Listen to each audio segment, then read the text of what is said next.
కులగణన రాష్ట్రాల పరంగా జరగాల్సిన ప్రక్రియ అని ఒక్కో రాష్ట్రంలో ఒక్కో కులానికి ఒక్కో రిజర్వేషన్ ఉందని బీజేపీ ఎంపీ మాజీ మంత్రి ఈటెల రాజేందర్ కీలక వ్యాఖ్యలు చేశారు.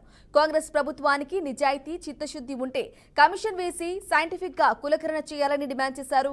ఇక సీఎం రేవంత్ రెడ్డికి కులగణన బీసీ రిజర్వేషన్లపై నిజాయితీ లేదని బ్లఫ్ చేసి మోసం చేసి లెక్కలు ప్రకటించారని మోసం చేయకు అని మరోసారి చెప్తున్నానన్నారు. ప్రభుత్వం అంటే డ్రామా కంపెనీ కాదని రిజర్వేషన్లు కులగణనపై మాట ఇస్తే తప్పవద్దని రేవంత్ కు హితవు పలికారు. అలాగే ప్రధాని మోదీ మాట ఇస్తే అమలు చేస్తారన్న విశ్వాసం ప్రజల్లో ఉందన్నారు.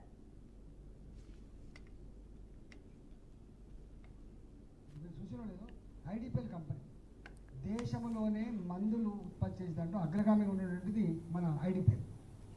1,50,000 కోట్ల రూపాయలని సింగిల్ పైసా ఇంట్రెస్ట్ లేకుండా ఆయా రాష్ట్ర ప్రభుత్వాలు అక్కడ స్పెసిఫిక్గా ఇవాళ ఫుడ్ పార్క్స్ పెట్టడమో, లేకపోతే ఇంతకుముందు చెప్పినట్టుగా బయారం ఉక్కు ఫ్యాక్టరీ పెట్టడమో, లేకపోతే ఇంకోటి పెట్టడమో, మూతపడ్డ కంపెనీలు పునరుద్ధరించడమో, దానికోసం మీరు వాడుకోమని చెప్పింది. హామీలు పక్కన పెట్టు, హామీలు దేవుడెరు, నెగిటివ్ దాంట్లో పోయింది. ఇది వచ్చిన హైడ్రా పెట్టి పేదరిల్లు కూల్చేసారు.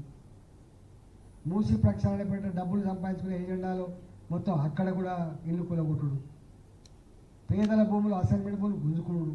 మీరు నిత్యం చూస్తున్నారు, మీరు నాకంటే ఎక్కువ. ప్రతి దాంట్లో నెగిటివే.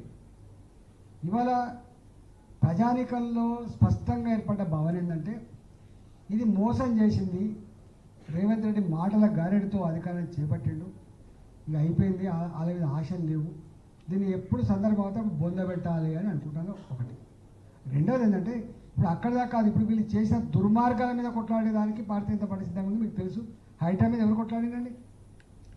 హైడ్రా మీద కొట్లాడే అధికారం టీఆర్ఎస్ పార్టీకి లేదు, ఎందుకంటే వాళ్ళే చేశారు కాబట్టి. వాళ్ళకి ముఖం లేదు.